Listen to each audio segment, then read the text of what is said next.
সাধারণ কেটে গেলে একটা টেট ব্যাক ইনজেকশন দিতে হয়। এই মেকলিগঞ্জে একজন বিধায়ক আছে, তিনি এক সময় মন্ত্রীও ছিলেন, কিন্তু তার নামের আগে একটা উপাধি এসেছে। এই উপাধিটা হলদিবাড়ি গোটা পশ্চিমবাংলার লোক জানে। আজকে তিনি নাকি এই হলদিবাড়ি গ্রামীণ হাসপাতালের রোগী কল্যাণ সমিতির চেয়ারম্যান। আজকে তিনি কি চোখে অন্ধ? তিনি হলদিবাড়ি মানুষের পরিষেবা দিতে জানেন না? মানুষের রোগীদের পরিষেবা আজকে হলদিবাড়ি থেকে তিনি পাইয়ে দিতে পারেন না? তিনি রোগী কল্যাণ সমিতির চেয়ারম্যান কিসের জন্য হয়েছেন? একটা ডাক্তার একটা পেশেন্টকে ছুঁয়ে পর্যন্ত দেখে না। আপনারা দেখছেন হলদিবাড়ি টাইমস।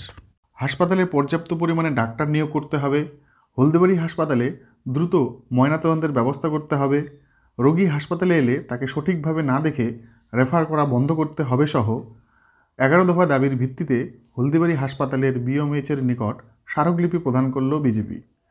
শুক্রবার বিকেল 3টা নাগাদ প্রথমে হাসপাতালে বিক্ষোভ প্রদর্শন করেন। এরপর 11 দফা দাবি দাবার ভিত্তিতে হলদিবাড়ি হাসপাতালের বিএমএইচ সত্যেন্দ্র কুমারকে স্মারকলিপি প্রদান করেন তারা। উপস্থিত ছিলেন জলপাইগুড়ি জেলার প্রাক্তন সভাপতি দেবাশিস চক্রবর্তী, বিজেপির শহর মণ্ডল সভাপতি প্রদীপ সরকার, সাধারণ সম্পাদক দিলীপ মল্লিক সহ অন্যান্যরা। এটা হচ্ছে আমরা গত বেশ কিছুদিন থেকে আমরা দেখতে পাচ্ছি হসপিটালের পরিকাঠামো অবনতির দিকে যাচ্ছে। সেই হসপিটালের যে আপনারা পরিবেশ দেখুন, আজকে এটা হসপিটাল, এটা হচ্ছে স্টেট জেনারেল হসপিটাল। আপনারা দেখুন তাকিয়ে, এখানে কাগজপত্র নোংরা দিয়ে ভর্তি হয়ে আছে। এটা একটা পানীয় জলের ব্যবস্থা, সুব্যবস্থা নাই। জলের ট্যাঙ্কি এখানে আছে, দেখুন কি অবস্থায় আছে। পেশেন্টরা যখন আসবে আউটডোরে, আপনারা দেখবেন সেই সময় আমরা অনুরোধ করছি সাংবাদিকদের, আপনারা দেখবেন সেই সময় একটা ডাক্তার একটা পেশেন্টকে ছুঁয়ে পর্যন্ত দেখে না, মুখের দিকে তাকিয়ে পর্যন্ত দেখে না। তার জ্বর হলো না, মাথা ব্যথা হলো না, পেট খারাপ হলো, তা সে মুখ দিয়ে বলছে, শুনে তাকে ওষুধ দিয়ে দিচ্ছে। আজকে পশ্চিমবঙ্গে আমরা দেখছি, কিছুদিন আগে স্যালাইন নিয়ে যেটা দেখলাম আমরা, আজকে হসপিটালের এই স্যালাইন নিয়ে যে দুর্ঘটনাগুলো ঘটলো, আজকে এইভাবে না দেখে ওষুধ দিলে আজকে ওষুধ খেয়ে কী হবে? ওষুধ খেয়ে সে যদি উপকার না পায়, আর যদি কোনো রকম সিরিয়াস হয়, তখন তাকে এনে রেফার করে দিচ্ছে হয় মেকলিগঞ্জ না জলপাইগুড়ি। তারপরে আপনার এইখানে যে আমাদের দাবিগুলো আছে, দাবিগুলো হচ্ছে হলদিবাড়ি গ্রামীণ হসপিটালে পর্যাপ্ত পরিমাণে ডাক্তার নিয়োগ করতে হবে। এখানে পর্যাপ্ত পরিমাণে ডাক্তার নেই। 300 জন পেশেন্ট হয়, যখন এখানে পেশেন্ট দেখা হয় তখন ইমার্জেন্সি পেশেন্ট এলে সেখানে যেতে দেরি হয়, ইমার্জেন্সি ডাক্তার থাকে না, তাকে ফোন করে ডেকে আনতে হয়। এগুলো কেন হয়? আজকে এত বেড পড়ে আছে। আজকে হলদিবাড়িতে একটা ট্রিটমেন্ট, এই আমরা কিছুক্ষণ আগেই জানতে পারলাম হলদিবাড়িতে এখন আগে যে ইসিজি হতো সেটাও নাকি বন্ধ হয়েছে, স্টাফ নেই। তাহলে এত বড় হসপিটাল বানিয়ে রেখে কী লাভ আছে? আমরা দাবি রাখলাম স্টাফ নিয়োগ করার জন্য। উনি আমাদের জানালো বিএমএস যে আমরা হাই অথরিটিকে জানাবো, হাই অথরিটি যা ব্যবস্থা নেবে আমার তরফ থেকে আমি বলবো।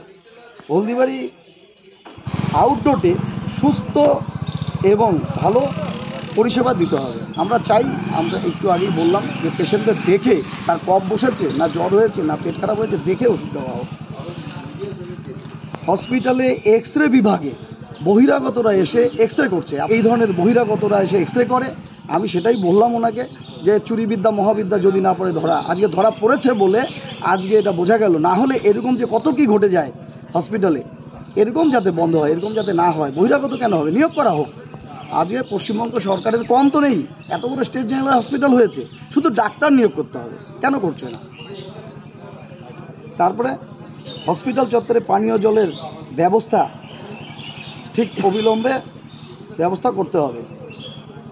রোগীদের হসপিটালে এলে তাকে সঠিকভাবে না দেখে ট্রিটমেন্ট করে, এটা আপনাকে বললাম আমি।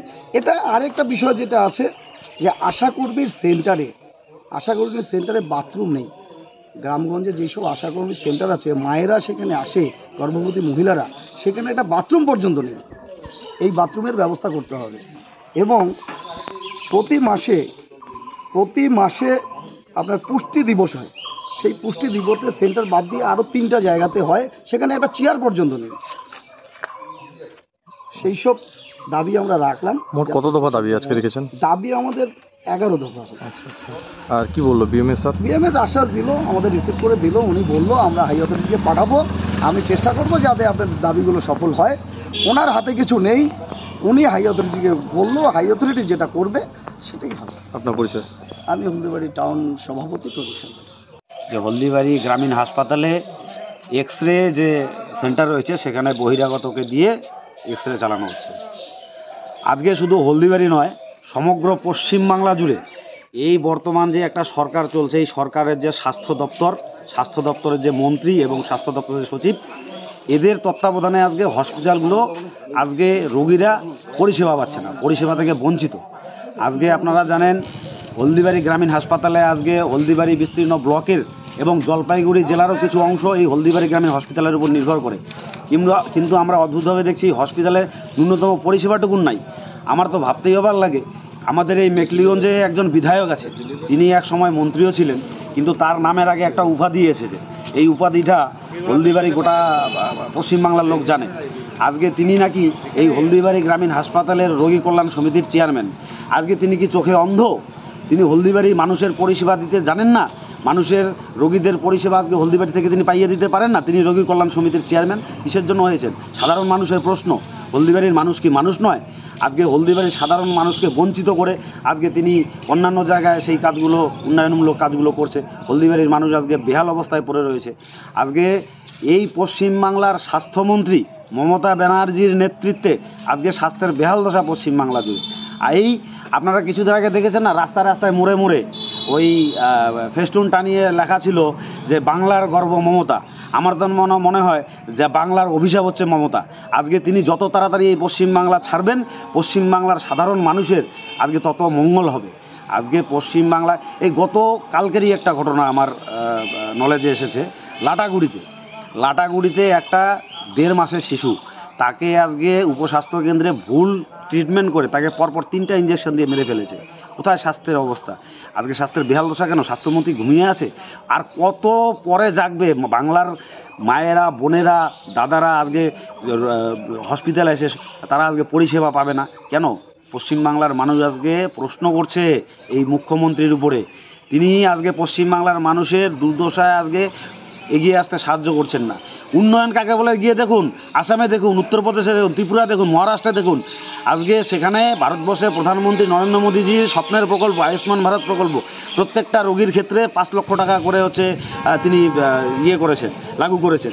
কিন্তু দুর্ভাগ্যক্রমে পশ্চিমবঙ্গবাসী হিসাবে আমাদের দুর্ভাগ্য যে এই স্বাস্থ্যমন্ত্রী, এই মুখ্যমন্ত্রীর আমলে পশ্চিমবাংলার সাধারণ মানুষ আজকে রোগের থেকে আজকে উপকার পেতে সেই নরেন্দ্র মোদীজির প্রকল্পকে আজকে তারা ব্যবহার করতে পারছেন না। তার কারণ হচ্ছে স্বাস্থ্যমন্ত্রী। আমার মতে, আমরা ভারতীয় জনতা পার্টির মতে এই স্বাস্থ্যমন্ত্রী এবং স্বাস্থ্য সচিব নারায়ণ স্বরূপ নিগম এবং মমতা ব্যানার্জি অবিলম্বে এদেরকে পদত্যাগ করা উচিত। এক বিন্দু এদের চেহারা থাকা উচিত নয়। আমরা ভারতীয় জনতা পার্টি আজকে হলদিবাড়ি টাউন মণ্ডল এবং দক্ষিণ মণ্ডল, উত্তর মণ্ডলের পক্ষ থেকে ডিএমও সাহেবের কাছে আসলাম। আমাদের 11 দফা দাবি নিয়ে আমরা দাবিসমূহ পেশ করেছি। উনি আমাদের আশ্বস্ত করেছেন আগামী দিনে উনি উনার ঊর্ধ্বতন কর্তৃপক্ষের কাছে আমাদের এই দাবিগুলো পেশ করবে। আগামী দিনে তো হলদিবাড়ি ব্লকের এবং জলপাইগুড়ি জেলারও অধিকাংশ গ্রামের লোক আমাদের এই হসপিটালের উপর নির্ভর করে। সে আমাদের আশ্বস্ত করেছে যাতে হলদিবাড়ির রোগীদের ক্ষেত্রে তিনি ভালো পরিষেবা দিতে পারেন। আমরাও সেটা শুনে ওনাকে বলেছি আপনি ঊর্ধ্বতন কর্তৃপক্ষের সঙ্গে যোগাযোগ করুন। অনতিবিলম্বে হলদিবাড়ির সাধারণ মানুষ এবং রোগীদের যাতে উন্নয়ন ঘটে, রোগীরা যাতে পরিষেবা পায় হসপিটালে এসে, সেই ব্যবস্থাটা আপনি করুন। এটাই আমরা আজকে এই দাবির মধ্য দিয়ে রেখেছি।